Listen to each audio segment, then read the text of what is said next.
Police say a Georgia state trooper was wounded by gunfire. Activists have now released the name of the victim of the police shooting, longtime activist Manuel Terán, who went by the name Tortuguita.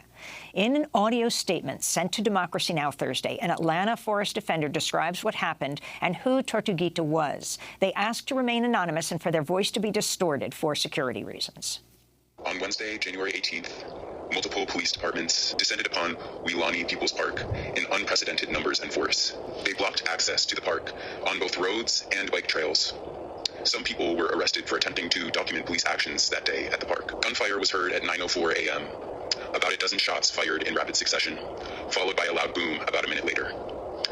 For hours after the murder of Tortuguita, police continued to hunt, assault, and arrest our brave forest defenders. Those defenders in trees were targeted with pepper bullets. One tree sitter had their tree house, which stored food and water, cut from beneath them. They were left without food and water for over 12 hours up in the tree, as police waited at the base of the tree to capture them. The same tree sitter continued to stay in their tree until the next morning when they were arrested. Other forest defenders were chased by police dogs. These defenders had to hide and flee for their lives, all the while with the nauseating knowing that their dear comrade had been murdered in the sacred land that we call home. Tortuguita was a radiant, joyful, beloved community member. They fought tirelessly to honor and protect the sacred land of the Weelaunee Forest. They took great joy in caring for each and every person that they came across. Tortuguita brought an indescribable jubilance to each and every moment of their life. Their passing is a preventable tragedy. The murder of Tortuguita is a gross violation of both humanity and of this precious earth which they loved so fiercely. Do not turn away from this violence.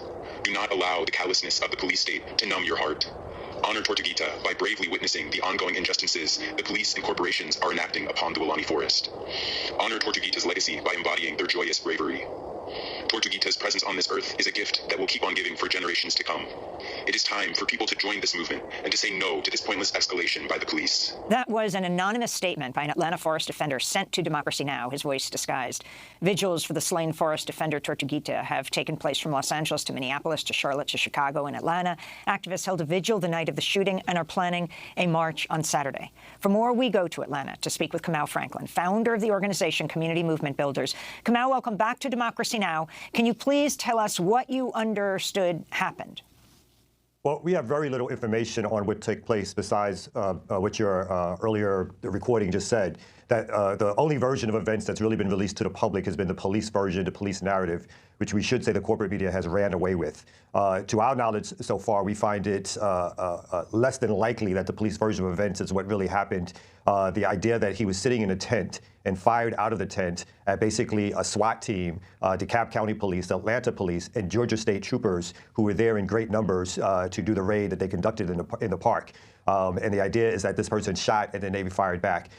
As the little intel that we have, residents said that they heard a blast of gunshots all at once. Not one blast and then a return of fire. Also, there's been no other information released. We don't know how many times this young person was hit with bullets. We don't know the areas in which this person was hit. We don't know if this is potentially a friendly fire incident. All we know is what the version of the police have given. And that's why we're calling for an independent investigation, not one that's done by the Georgia Bureau of Investigation, not one that's done by any federal authority, but a complete independent investigation, because that's the only way we're going to know what really happened. But right now, based on what we do know, we cannot say anything except that this is probably a political assassination.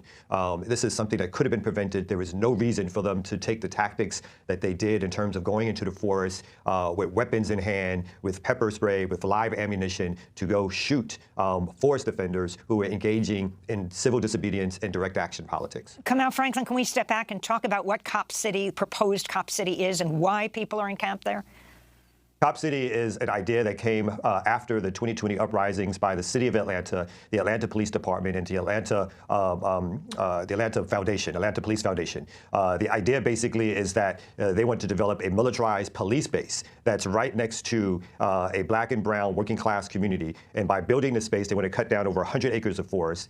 They want to develop an area where there's a room for explosives testing, over 12 firing ranges, a place where there's a Black Hawk helicopter landing pad, a training training center for them to practice crowd control. We should also mention that they are engaged in international training with the Israeli police. And so we think this project really is the beginning of a militarized police base here in Atlanta, which will be the largest facility of its kind in the country. And the reason for doing this, coming out of the uprisings, we believe, is to stop movement politics and movement building in Atlanta, to coordinate efforts across the country with other police departments and now internationally to stop movement building. And we think this is going to be further sort of terroristic action on Black and brown communities by a police state, which is out of control at this particular stage. Kamau, you had a piece in Truth Out, and I wanted to, it was headlined, MLK's Vision Lives On in Atlanta's Fight Against New Police Training Facility. Interestingly, in 2021, the city of Atlanta announced plans, for Cop City, saying it was to carry on the city's civil rights legacy of Martin Luther King and others. Can you talk about this?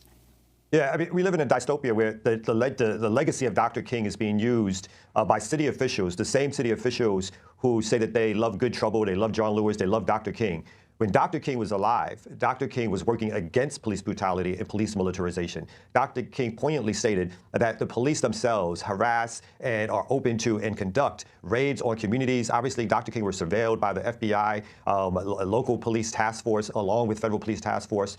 They harassed Dr. King. They sent a letter to Dr. King to kill himself. And so these tactics in different ways continue today. The Cop City task force, which is developed between the FBI, the DeKalb County Police Department, the Atlanta Police Department, and several other agencies, Homeland Security, is basically a task force to stop out movement activity because they're afraid that the protesters, the various types of protests that are happening, are getting the word out that no one has asked for Cop City. Any survey that's been done has shown that 70% of Atlantans have been against the building of this facility, but yet they went ahead and decided to build it anyway. And now that there's a protest movement against it, they're using all actions, everything in their capability and capacity to stop this movement. And now they've turned to the idea of actually murdering protesters as a way to stop people from going into the forest and to stop the defenders from defending the forest. Last December, the Atlanta forest defender Tortuguita, who was shot dead by police this week, was featured in an article headlined "The Forest for the Trees" that was written by David Peisner, published on The Bitter Southerner. In the piece, Tortuguita says, quote, "We get a lot of support from people who live here, and that's important because we win through nonviolence. We're not going to beat them at violence, but we can beat them in public opinion, in the courts even." They're also quoted saying, "This is my home now. We built a nice community here. It's about reclaiming the parks and public space."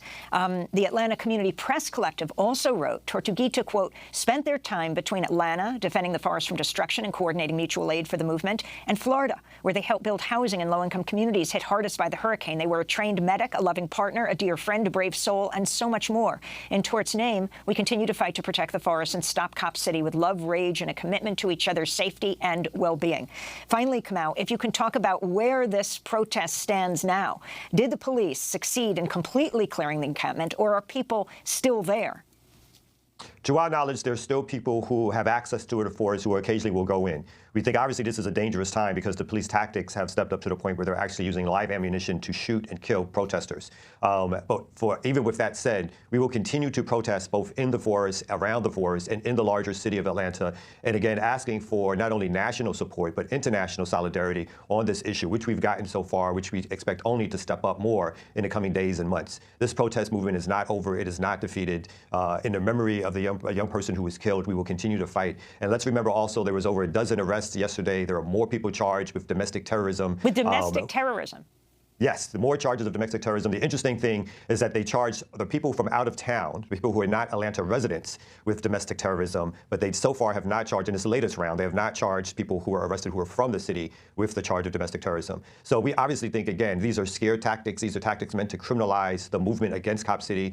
And what's really, really important that we have to keep hammering home is that this task force, or this idea about what's happening, this criminalization of movement politics, is something that's being done with so-called moderate liberal Democrats in Atlanta, and now a right-wing Republican who is the governor of the state of Georgia, who's now somehow taking the lead in criminalizing and calling protesters names. But this is done together as a collaboration between the Atlanta political establishment and the governor of Georgia. And they're using all of their security forces, again, the Atlanta police, the DeKalb County police, state troopers, in conjunction with the FBI and even Homeland Security, to criminalize and this movement, and now to kill a young activist. You're talking about Governor Brian Kemp. Kamau Franklin, I want to thank you so much for being with us, the founder of the organization Community Movement Builders.